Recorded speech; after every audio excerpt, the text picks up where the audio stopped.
All right, good morning, everyone. We're going to start our Bible class.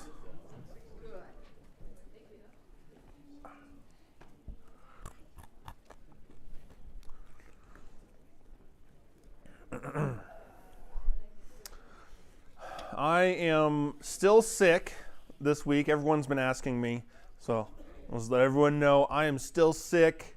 Last week it was all in my throat, in my sinuses, and it just kind of took up residence in my lungs now. So my voice is much better, but I am still coughing and hacking. So, in case you're wondering. But enough about me. We are in Genesis chapter 9. And last week, as we were wrapping up the actual flood stuff, the flood portion of this, of how long were they out there, and the height of the water, and how could they fit that many animals on the ark, and all of that stuff. There was a couple questions that were asked that I didn't field, and that was by design, because those questions had to do with food. And inevitably, if we were going to talk about food and what the humans or the animals were eating on the ark or pre-flood time, we would inevitably want to go to chapter 9 in order to answer that, because we get some guidance here from God to Noah and his family now of what they were supposed to eat. And so we're going to look at what were these people eating now that we are here in chapter 9. So let's read verses 1 through 4. This is still in the midst of God's covenant with Noah, or what instructions God is giving to Noah after the flood. And it says, "And God blessed Noah and his sons and said to them, 'Be fruitful and multiply and fill the earth. The fear of you and the dread of you shall be upon every beast of the earth, and upon every bird of the heavens, upon everything that creeps on the ground, and all the fish of the sea. Into your hand they are delivered. Every moving thing that lives shall be food for you. And as I gave you the green plants, I give you everything. But you shall not eat flesh with its life, that is, its blood.'" So the world that Noah entered after disembarking from the ark would obviously be significantly different from the world that he knew before. Not to mention just the changes in the geography of the land, and the fact that now we have a water cycle, and all of that. We get some indication here now that the relationship between mankind and animals now would be different.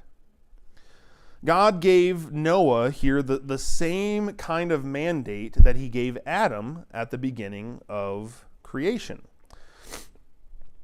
If you remember, as soon as at the end of the sixth day, God told Adam what he was allowed to eat. He also said, "Be fruitful and multiply." And he said, all of the fruit of the trees in the Garden of Eden are good for food, with the exception of one, right? And he tells them, this is what you're going to be eating. And now he says, "Every moving thing that lives shall be food for you."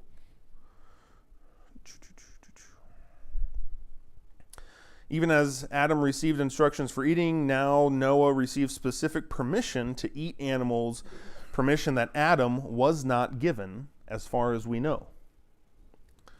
So perhaps this was because the earth was less productive agriculturally after the flood, or because of ecological changes. We don't really we're not given the explanation as to why God now allowed people to eat animals, or he told them to eat animals, but seemingly before that, well, I mean, what do you think? Who were the vegetarians? Before the flood, were all people vegetarians? Or what do you think?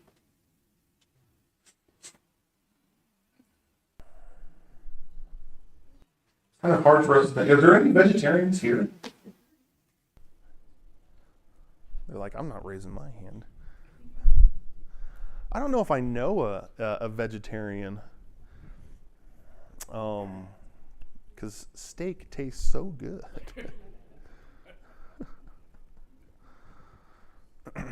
This is hard for us to imagine, especially if there truly are no vegetarians here in the auditorium this morning.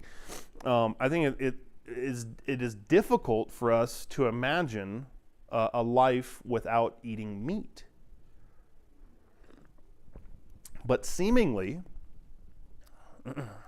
that is what God intended from creation until the flood.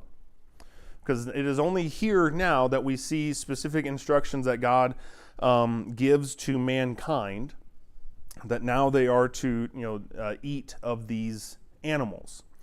Some things to consider with this of what's the big deal besides for those hundreds of years people not eating meat. One thing to consider is the food that Noah stored up for the animals. We're told that in chapter 6. It says that Noah gathered food in order to put onto the ark for the animals to eat. What food did he gather up? It doesn't tell us. It just says that he gathered food. For the herbivores, this would be a pretty simple task. Right? You're looking at hay, straw, alfalfa, whatever herbivores eat.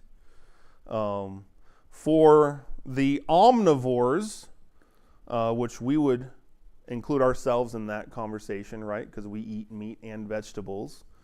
Then it would be, obviously, we don't eat hay and alfalfa. It would be fruits and vegetables. Things that could be dried out and kept for later. Yeah, Crystal? So in Genesis 1:30, it says that everything that has breath of life, including the birds and the bees, I give every green plant for food. So then were all the animals also only eating plants and not predators and prey? So that's my next question. Right, we can feasibly wrap our minds around, like, the herbivores, obviously, that's easy. The omnivores, maybe a little bit more difficult, but you could get there, right? What about the carnivores? What would they eat?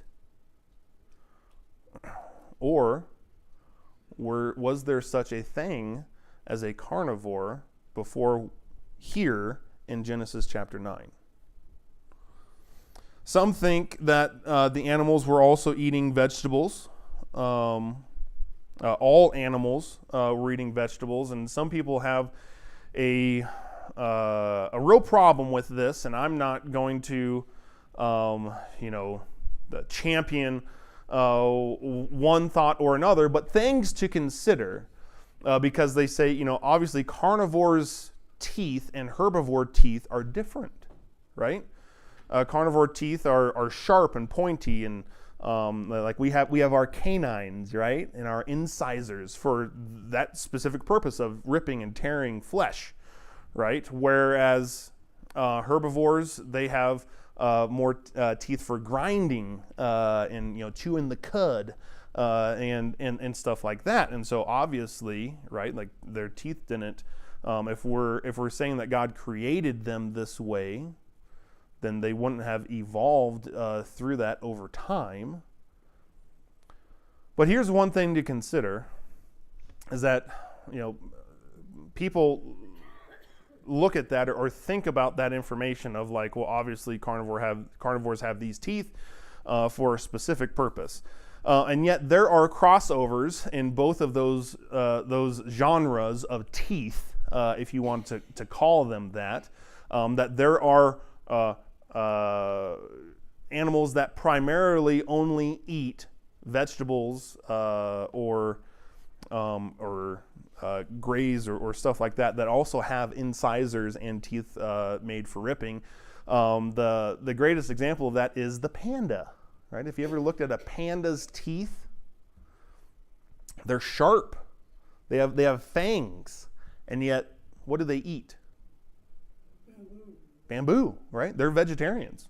They pretty much only eat bamboo or vegetables and stuff like that. And so why would they have fangs? I mean, when we're done here, go Google a picture of a panda bear, and they look like your dog's teeth, right?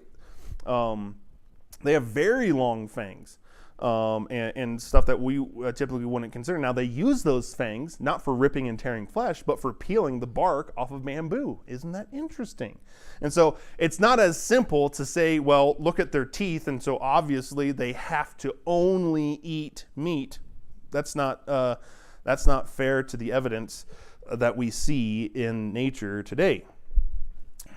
Yes, ma'am. I bring back to the scripture you just read, where it says, "The fear of you and the dread of you shall be upon every beast of the earth, and upon every bird of the heavens, and upon everything that creeps on the ground, and all the fish of the sea. Into your hand they are delivered. Every moving thing that lives shall be food for you." Well, they were obviously not fearful of them before that. Yeah. So I have to believe they didn't eat them. Well, okay. Other things to consider here, right?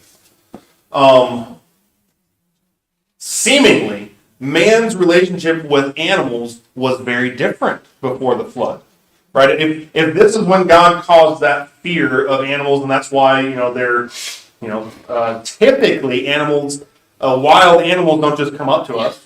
Unless you're over in Holiday Park and you have those gopher-sized squirrels. Have you seen those? They eat very good. Those squirrels eat very good, and they'll just come right up to you and like, you're going to give me something to eat. And but those have been conditioned in order to do that. But animals out in the wild typically don't do that. They're very skittish. They don't like being around human beings, and that's where we see this fear come into play. And so, was there more of a trusting relationship, or that fear wasn't in them?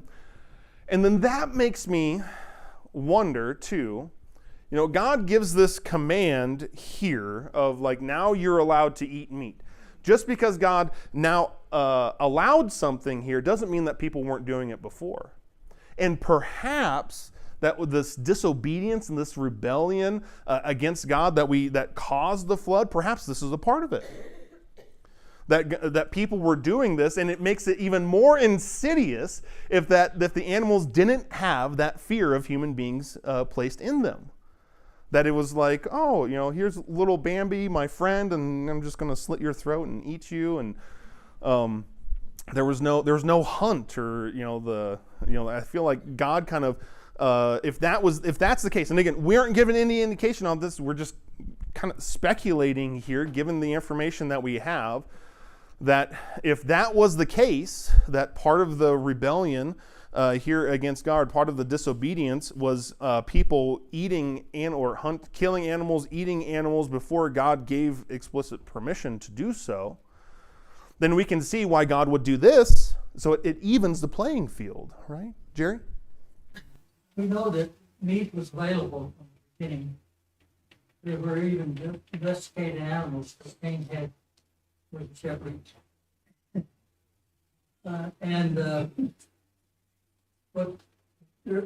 Since there's no indication, but could you imagine there was about 1,650 years between Adam and the flood? If the animals were not self-controlled and man didn't control them, can you imagine how many animals there would have been on there? Would have been a lot. I mean, if they were not being controlled or taken care of somehow. Yeah. Chris, Yes, sure. does any of this have to do with Cain and Abel's sacrifice? In what way? In that there was a sacrifice of fruits and there was a sacrifice of an animal. Where did that come from, I guess? How does it connect with? Because the priests used to eat the food from, or the meat from the sacrifice, Yeah.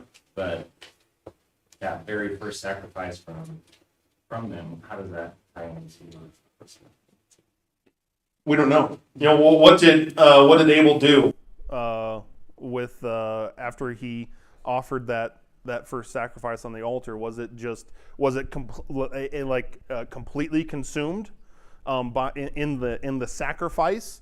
Because we do see that, but also you have to think at this time there was no priests, right? And so like an idea of a priesthood would be foreign to them. Their worship was all patriarchal, of every family, the head of the family, controlling or having the authority to worship God in the way that He has told them to worship. But I don't know. I would have to do some more serious thought if there is some connection between that first sacrifice that we read about in the Bible, and now this relationship between humans and animals. One last thing to consider with this idea of who's eating what is that perhaps this is another piece of evidence. If you don't believe that these what we call carnivores today were eating only fruits and vegetables from creation until the flood, perhaps this is even more evidence to suggest that maybe these carnivores were put into a hibernation state in order to sustain them during their time on the ark. And as was mentioned, now God caused a fear of mankind to be placed on all animals. And I have to imagine that this would be for their protection. Since now it's like, oh, humans, you can you can eat these animals. That God wanted to keep them separate. There's a lot of speculation, and not a lot of actual hard facts that were given in the Bible when it comes to the subject of food. And I don't know if we can be dogmatic about any position one way or the other, but men obviously had a very different relationship with animals prior to the flood. God adds a stipulation in here, though, when He says, now you can eat of these animals. In verse 4, it says, but you shall not eat flesh with its life, that is, its blood. Why give this stipulation of don't eat blood, or don't eat meat with blood in it? What do you think? I think that this is God's way of helping protect people from not knowing like the disease and bacteria that come from some of it. Because when you look at some of his other examples about why did you pick this timeline for being able to just do different parts that he instructed. Now medically we know a little bit more, but I think that my belief on that is he didn't want us to get sick. Yeah.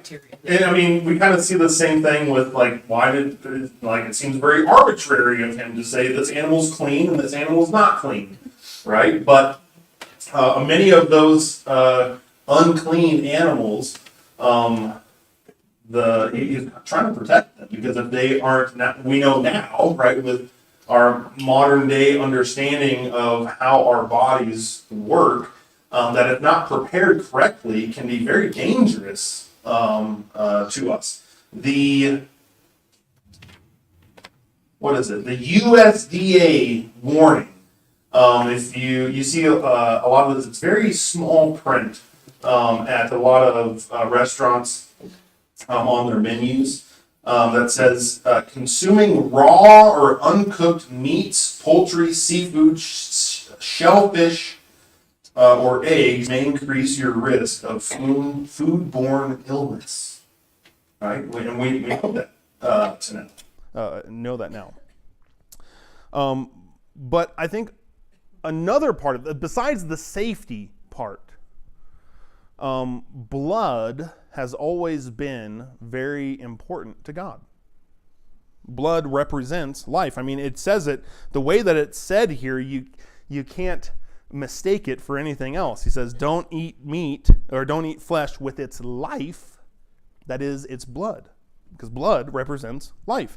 The importance of the idea of blood in the Bible is shown by how often blood is discussed. The word's used 424 times in 357 separate verses. And the respect for blood isn't based on mysticism or superstition, but simply because blood represents the life of a being, whether an animal or a human. You think about the times that blood is discussed or has a incredibly high significance in the Bible. Blood was the sign of mercy for Israel at the first Passover. Blood sealed God's covenant with Israel. Blood sanctified the altar. Blood set aside the priests or made them holy. Blood made atonement for God's people on the Day of Atonement. Blood sealed our new covenant through Jesus. And through that blood, Jesus' blood justifies us. It brings us redemption. It brings us peace with God. It cleanses us and sanctifies us.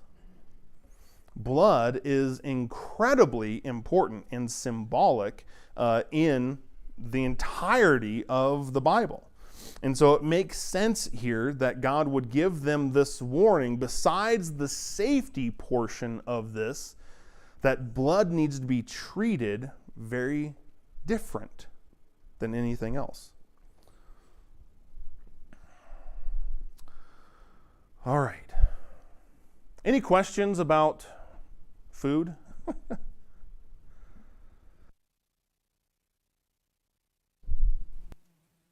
Let's jump ahead a few years. When the Israelites were conquering the land of Canaan, God said, take this city, destroy everything. Utterly, yeah. People, animals, kids, everything. Next city, keep some of it for sacrifices, or you may keep X, Y, Z, whatever God said for that particular city. Some of these decrees of God be nothing more than a desire for obedience. Yeah. Because what happened when the Israelites didn't do what he said when they went to conquer a particular city? Yeah. It didn't work out so well. Absolutely. Amen, Troy. And I get real nervous anytime we try to explain something God said from our limited human understanding today. Yeah. You know, God said X because you get trichinosis. Maybe, maybe not. What are we going to know in another 100 years that we don't know now that might change today's truth? I agree. Trichinosis is bad, by the way. I've never had it. Uh-huh.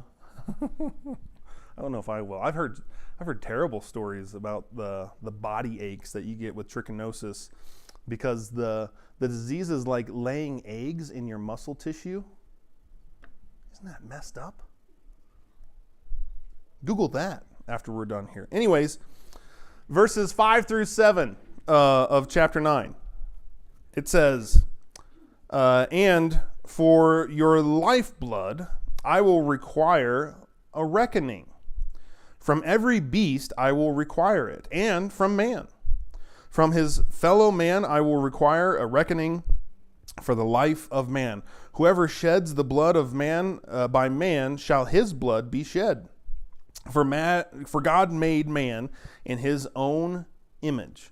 And you, be fruitful and multiply, increase greatly on the earth and multiply in it.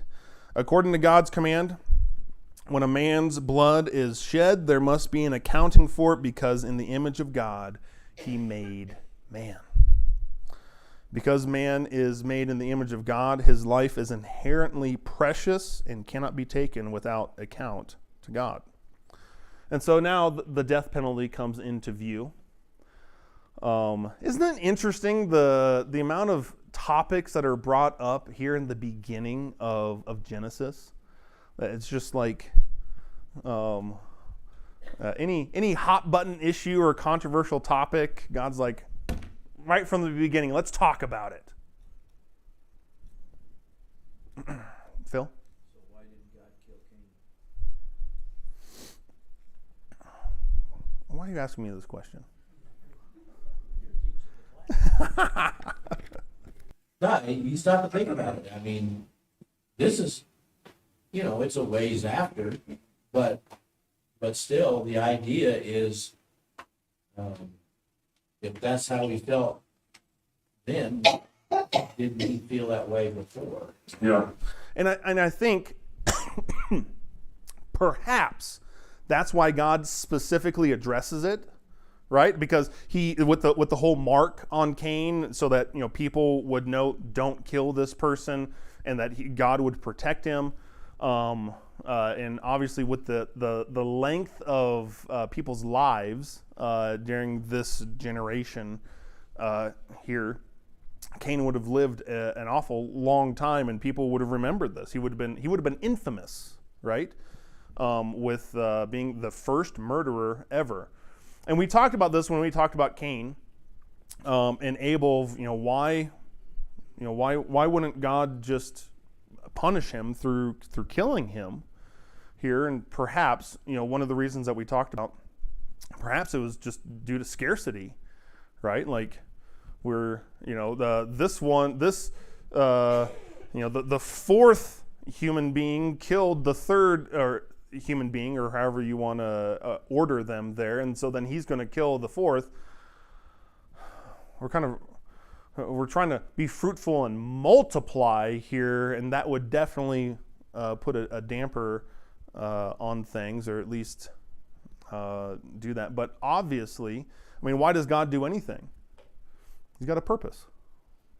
He has a purpose in mind, and we know we get Cain's lineage through there, and seemingly through the descendants of Cain, we get kind of this first opposition and these first rebellious people to what we would call God's people at this time. But what do you think?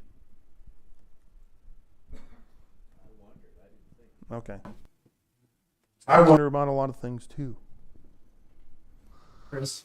Yes, sir. Yeah. Is it necessarily that God's commanding you that if you kill somebody, you will be put to death? Or is it just more of a proverb, live by the sword, die by the sword type situation? Like, if you're that kind of person that's going to go around and kill somebody, that's probably going to happen to you too, just because of the people you were with. And it's not necessarily a command or establishing a law like the law of Moses later on, when there are specific punishments for specific crimes.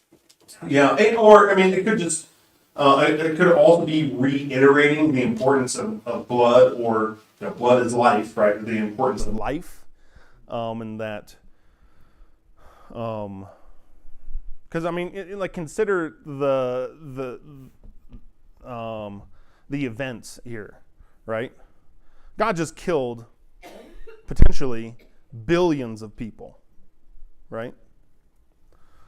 And he's God, and he searches and knows the intentions of every man's heart, and he is the judge, and so he can do that. He's the creator. But I wonder if this might be a little preemptive here, a little proactive of like, hey, I did this for a specific reason and a specific purpose. Life is still precious. So don't start thinking that, oh, you know, it's like, well, God did this, so like, yeah, let's just go genocide people and do things like that. But I do think, because this simple, whether you call it a commandment or a truth here, does get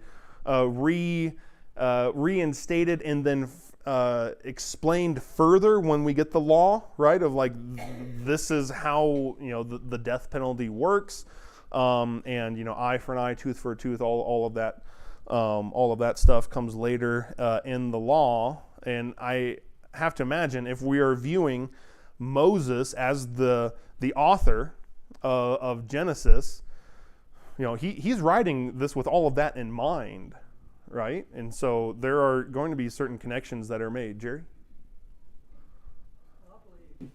God punished Cain as an example. And also, this is the first time mentioned in here that God required blood for blood. Yeah. And under the law, since you mentioned the law, under the law, David should have been put to death. So God chose to punish him in a specific way. And it was probably worse for David than, you know, to lose a son first and then have all of this, not be able to build anything, not have anything. But look how special David was. So God oftentimes does things that we think, well, that shouldn't be done that way. Yeah. Why'd you do that? Why'd you do it that way? And similarly, Cain was also punished. It's not like God was just like, oh, you're like, you know, do better next time. He was punished severely. That for a farmer, now the ground would no longer yield up its fruit for him. And so, I mean, the rest of his life was probably one of extreme hardship and shame for him. But the Bible puts there a distinction, and again, we get this later on when the law is given, a distinction between killing and murder. That not all killing is murder, because there are cases where there's a just cause for killing, whether it be self-defense or capital punishment or due process of law, or killing in a just war. And then there's also, the law also talks about accidental cases of killing and stuff like that.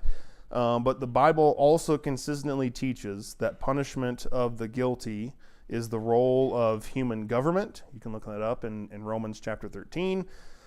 It also teaches that the guilty that the guilt of unpunished murder defiles the land, and to see the strength of God's command, he even requires a reckoning for the life of man from every beast. If you noticed in there, that he's not just talking about that this is going to be required of men, but he also talks about the animals who do this. And so God does not condone the unlawful killing of any kind. Verses 8 through 11. Then God said to Noah and to his sons with him, behold, I establish my covenant with you and your offspring after you, and with every living creature that is with you, the birds, the livestock, and every beast of the earth with you, as many as came out of the ark. It is for every beast of the earth. I establish my covenant with you, that never again shall all flesh be cut off by the waters of the flood, and never again shall there be a flood to destroy the earth. This is a covenant made with mankind and even the animals, that he would never again destroy all with the flood, or cover the entire earth with a flood. And God did not believe he did something wrong here or too harsh by this type of judgment. He made the promise because he did things in the post-flood world to guarantee that the exact evil conditions of the pre-flood world would not be precisely duplicated. Things like imprisonment of the angels. You can read about that in Jude 6. That sinned with mankind, and also the shortening of the lifespan of men. That, perhaps because people lived so long, they were getting themselves into trouble. But God definitely made it so that the precise conditions of the pre-flood world could not ever be duplicated. In verses 12 through 17, it says, "And God said, this is the sign of the covenant that I make between you and me and every living creature that is with you for all generations. I have set my bow in the cloud, and it shall be a sign of the covenant between me and the earth. When I bring clouds over the earth and the bow is seen in the clouds, I will remember my covenant that is between me and you and every living creature of all flesh, and the waters shall never again become a flood to destroy all flesh. When the bow is in the clouds, I will see it and remember the everlasting covenant between God and every living creature of all flesh that is on the earth." And God said to Noah, "This is the sign of the covenant that I have established between me and all flesh that is on the earth." God gave a symbol, a reminder of his covenant with Noah and his family and all living creatures, that he would not punish the world this way ever again. And God used the rainbow for Noah and his descendants, which we are all descendants of Noah and his family, that he would be faithful. That's why, we still have them today, that every time we see a rainbow, we should remember the faithfulness of God in every one of his promises. What I think is interesting is that we have other specific mentions of rainbows in the Bible, in the context of God's throne room or his glory, right? There's a rainbow that is set around his throne, and I think it's impressive that he set it so close to himself as a reminder of his promise to mankind. Closing out this chapter, verses 18 and following, we get kind of a sharp left turn in this story of God and his covenant with mankind, and this it's a new world. Here's what it says. "And the sons of Noah who went forth from the ark were Shem, Ham, and Japheth. Ham was the father of Canaan. These three were the sons of Noah, and from these the people of the earth were dispersed. Noah began to be a man of the soil, and he planted a vineyard. He drank of the wine and became drunk and lay uncovered in his tent. And Ham, the father of Canaan, saw the nakedness of his father and told his two brothers outside. Then Shem and Japheth took a garment, laid it on both of their shoulders, and walked backward and covered the nakedness of their father. Their faces were turned backward and did not see their father's nakedness.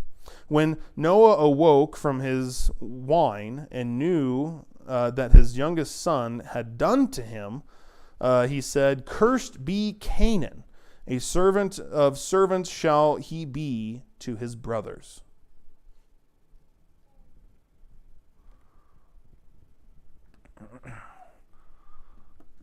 What?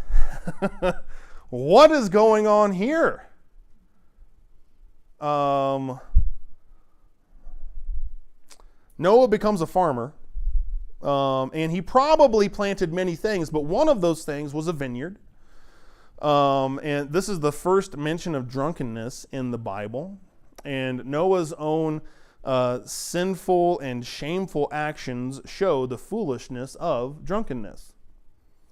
That alcohol is, that we know today, is a depressant. It loosens people because it depresses their self-control, their wisdom, their balance, and their judgment. And no doubt we can say that drunkenness is a sin. And some people, though, even Christians, invite alcohol into their lives when they know that they shouldn't. That they know that they can't control themselves and that they will become drunk. And there are consequences when you dull your self-control and your wisdom and your judgment. And for Noah, it says that he lay uncovered in his tent. What does that mean? Some believe that this is specifically because it says when Noah wakes up, he knew what his youngest son had done to him. Some view this as this was sexual abuse at the hands of Ham, and this is repulsive to think about, but sexual abuse, or this phrase of uncovering nakedness, is sometimes associated with sexual relations. If you look in Leviticus 18, this is the chapter where it says, if you look upon your father's nakedness, or if you look upon your father's wife's nakedness, and then it goes into like all of these different relations that people can have. It's not simply, what they're talking about in Leviticus 18 is not simply just viewing someone's nakedness, it's talking about sexual relations. And so perhaps, some people believe that this was sexual abuse, or there was some sexual sin going on here. But I mean, as much as we think that this is just, disgusting and repulsive, many people who get drunk become victims of abuse, sexual or otherwise. It's just, we know that, right? Like, that's a fact. And some of us might have experienced that or witnessed it ourselves. A large majority of the men and women involved in date rape situations were drinking or taking drugs just before the attack. And according to some statistics, half of all rapes involve alcohol. And so as much as we would like to say, it's like, no, that can't possibly be a thing here. Should we be surprised? And so some people believe it's that. Others believe that seeing his father's nakedness, that the what he had done to him, what Ham had done to him, was the mocking of, talking to his brothers in a mocking tone. The ancient Hebrew says that Ham told with delight what he saw in his father's tent, and that he determined to mock his father and was determined in undermining his authority as a man of God. Yes, ma'am. What I'm noticing here too is that the word nakedness in this one, in the Hebrew language, does refer to a shameful nakedness described in immoral sexual behavior. And then there is another Hebrew word that is used that just for nakedness, that just Being without clothing. without clothing. Yeah. So I'd be curious to compare that to the nakedness word that was used when Adam and Eve realized that they were. I would too. That would be an interesting study. I did not think about that, of when Adam and Eve were naked and not afraid, or when they realized that they were naked and put on To see clothes. which Hebrew word was used. Yeah, absolutely. But regardless, Whatever Ham did, he was punished, and his descendants were punished by them saying that he would be a servant of servants, shall he be to his brothers, and that, to his brothers, and his brothers' descendants would be the rest of mankind. Even with this, Noah kind of gets, you either think one of two things when it comes to Noah, and that is either, a man of great faith, or just like this huge disappointment because it's like, Noah's this, throughout this story, and then, Noah dies at the end of this chapter, and so, like, this is the end of what we hear about Noah. Or you think about him as like, man, what a huge disappointment of you did all of that and only to end your life as a drunk? Like, man. But Noah was a man of great faith and also of weakness. He's just like us. As much as we think like, oh, he lives so long ago and like this is ancient times, it's, seems like the apple doesn't fall that far from the tree after all. Because that's us. We have so many great ambitions and things that we want to do, and then it's like, man, I stumbled again. I fell for it again. I messed up again. He's just like us. And even though he lived longer than we do today, he still struggled with the same temptations and shortcomings. But Hebrews 11 still calls him a man of faith. In 2 Peter 2:5, it calls him a preacher of righteousness. And so seemingly a man that struggles with drunkenness can still be acceptable in God's eyes when we are obedient to him. He's just like us. We're going to pick it up here in chapter 10 next week. Let's say a prayer, and then we'll be dismissed from our class this morning. Dear Heavenly Father, God, thank you so much for this time that we can look into your word and study it.